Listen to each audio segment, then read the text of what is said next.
नमस्कार।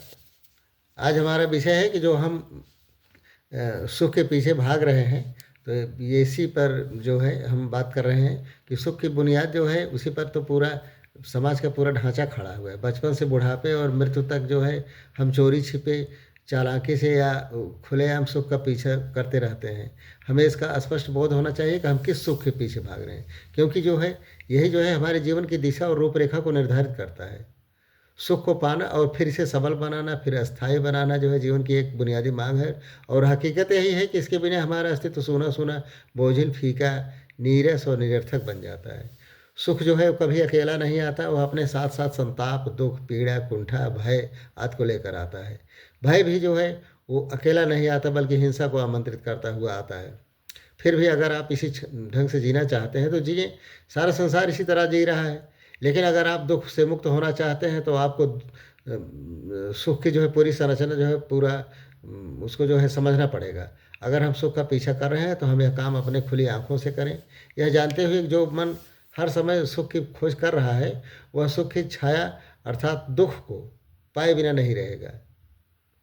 और विडंबना यही है कि हम सुख के पीछे भागते हैं और साथ साथ दुख से बचने की कोशिश भी करते हैं। चार चरणों में जो है होकर सुख जन्म लेता है: देखने की क्रिया, संवेदना, संपर्क और इच्छा।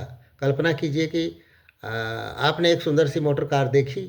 इसे देखने से तत्काल आपके भीतर एक संवेदन, एक प्रतिक्रिया होती है। तब आप इसे छू कर देखते हैं या आप अपनी कल्पना में ही इसको स्पर्श करने का प्रयास करते हैं। फिर आपके भीतर यह इच्छा पैदा होती है कि आप भी ऐसी कार के मालिक होते और इसमें बैठकर सारी दुनिया को दिखाते फिरते। तो मैं इन सब चीज़ों को देखते हुए तीव्र आनंद और अल्लाह से भर जाता हूँ। और जब मैं इस तरह उसे देख रहा होता हूँ तो वहाँ देखने वाला नहीं बचता। जो बचा रह जाता है वह है निपट सौंदर्य अर्थात प्रेम। एक क्षण के लिए मैं अपनी सारी समस्याओं, चिंताओं और विपदाओं सहित विदा हो जाता हूँ और बची रह जाती है सौंदर्य से सराबोर वह चीज़, वह दृश्य।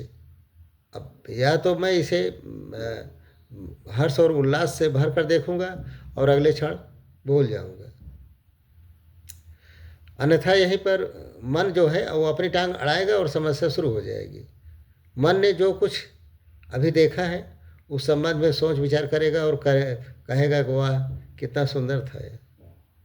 फिर मैं अपने को समझाऊंगा, हाँ कितना मज़ा आएगा। अगर मैं पुनः कई बार आकर इसे देखूं, यहीं पर विचार का हस्तक्षेप और उसकी हुकूमत शुरू हो जाती है।